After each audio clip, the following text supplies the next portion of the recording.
श्रोताओं को, ऑडियंस को आनंद मिले, खुशी मिले, क्योंकि हम दुनिया में लोगों को खुशी देने आए हैं, तकलीफ देने नहीं आए। मुझे APJ अब्दुल कलाम जी वहाँ पे पहुँचे थे, तो उसके बारे में कुछ हमें।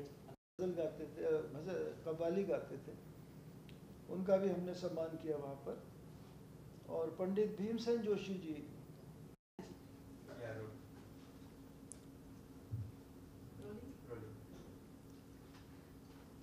ओके, खान साहब सबसे पहले हमें ये सरोद घर के बारे में बताइए आप कुछ तरह। सरोद घर में ही ये हमारे पूर्वजों का घर है, और सरोद घर में ही मेरा जन्म हुआ, और मेरी शिक्षा, दीक्षा, शिक्षा सब सरोद घर में ही हुई। बड़े बड़े संगीतकार, बड़े बड़े स्पिरिचुअल लोग आते थे, और जब मैं बहुत छोटा था तो आज भी मुझे याद आ रहा है कि मेरा नाम कुछ और था बचपन में, और एक बहुत बड़े एक सन्यासी आए पिताजी को मिलने के लिए, और वो आते थे, बहुत ही खूबसूरत उनका चेहरा, दाढ़ी भी थी और बहुत ही सफ़ेद उनका कॉम्प्लेक्शन अच्छा था। तो मुझे पूछा, भाई क्या आप क्या बजा रहे हो, सुनाओ हमको। तो उनको सुनाया जो भी हम सीख रहे थे। नाम पूछा तो पुराना नाम हमारा बचपन का जो था वो हमने बताया, तो कहते नहीं, आज से तुम्हारा नाम अमजद है। तो ये उनका दिया हुआ नाम है, और वो खुद भी गाते थे हारमोनियम लेकर, और बड़े इमोशनल हो जाते थे। तो उनका आशीर्वाद प्राप्त हुआ, और वहीं सरोद घर में सारा हमारा रियाज वगैरह होता था, तबला भी सीखते थे हम, गाना भी सीखते थे। और ऐसे होते होते 1957 के बाद से हम लोग दिल्ली में शिफ्ट हुए, पिताजी आ गए थे, और पिताजी का स्वर्गवास हुआ 1972 में। और उस ज़माने में हम लोग सोच में थे कि कैसे इस घर को कैसे देखेंगे, कैसे इसका। तो उसके बाद फिर हमें जर्मनी जाने का मौका मिला, और वहाँ पर बहुत बड़े कंपोज़र थे दुनिया के, बड़े मशहूर, बीथोवन। तो बीथोवन का घर एक म्यूज़ियम बना हुआ था, तो हम लोग देखने गए, मेरी वाइफ सुब्बलक्ष्मी जी, हम टिकट लेके लाइन में लगे हुए थे, और अंदर घर देखा। और घर देखने के बाद हमें दिमाग में आया कि क्या किसी संगीतकार का घर हमारे देश में भी प्रिजर्व हुआ कि नहीं हुआ। मुझे कुछ ध्यान नहीं आया। त्यागराजा का एक बहुत अच्छा समाधि है साउथ में, लेकिन जिस तरह से शेक्सपियर को प्रिजर्व किया, हम गालिब को नहीं कर पाए। जिस तरह से बीथोवन को प्रिजर्व किया, हमारे देश में संगीतकार प्रिजर्व नहीं हो पाए। तब वो इंस्पिरेशन हमें मिला, और फिर उस ज़माने में अर्जुन सिंह जी HRD मिनिस्टर थे, मध्य प्रदेश के थे वो। उनके पास फिर हम गए, हमने उनसे फाइनेंशियल मदद मांगी, और उन्होंने फ़ौरन सैंक्शन कर दिया।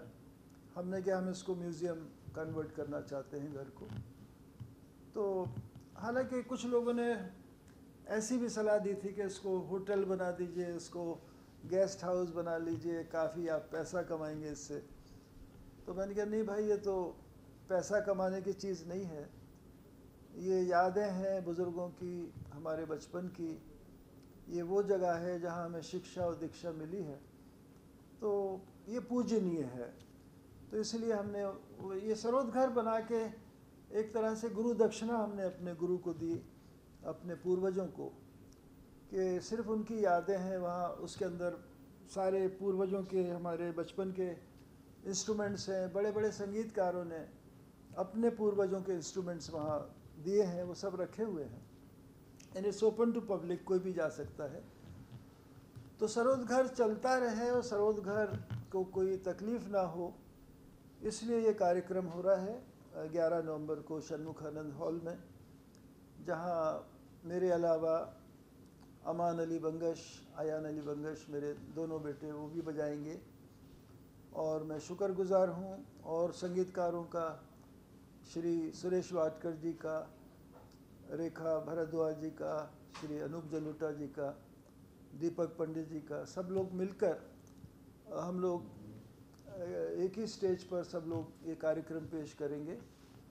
और मेरे कुछ कंपोजिशंस हैं जो मैं अपने फ्री टाइम में गज़लें कंपोज करता हूँ, गाने कंपोज करता हूँ, ऑर्केस्ट्रा कंपोज करता हूँ। तो ये सारा कुछ एक नया रूप इस सारे प्रेजेंटेशन का होगा और मुझे उम्मीद है कि जो ऑडियंस है उनको they will experience something different. Sir जो ये कॉन्सेप्ट की बात कर रहे हैं जिसको हम बोल रहे हैं नोट्स फॉर होप, जी, तो ये षणमुखानंद में है 11 नवंबर को, तो उसका कॉन्सेप्ट क्या रहेगा? क्या इतने आपने जैसे आर्टिस्ट के लाइनअप आपने बताया अभी, तो what would be the concept? जो सिंगर्स हैं ये मेरे कंपोजिशंस गाएंगे। जो मैंने पहले एल्बम्स बनाए हैं, वादा बनाया जो गुलजार साहब ने लिखा था और रूप कुमार राठौर, साधना सरगम उसको गाए थे, और दूसरा यारा बनाया जो श्री पंकज उदास जी ने गाया, वो श्री मदन गोपाल जी ने लिखा था। और उससे पहले 40 गज़लें हमने एक टीवी सीरियल के लिए, गुफ्तगू के लिए बनाई थी। वो पुराने शायरों की गज़लें थी सारी।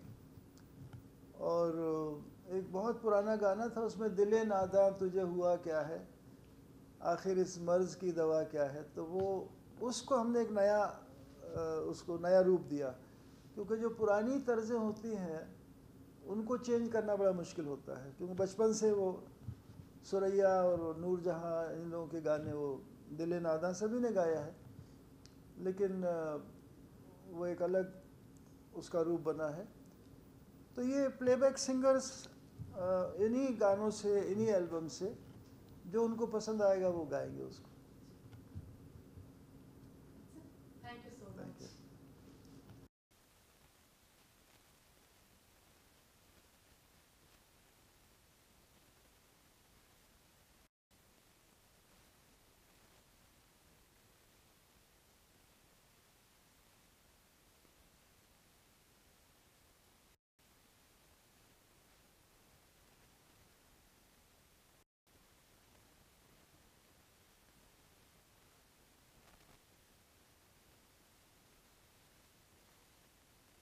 For more news and gossip, don't forget to subscribe to Bollywood Helpline.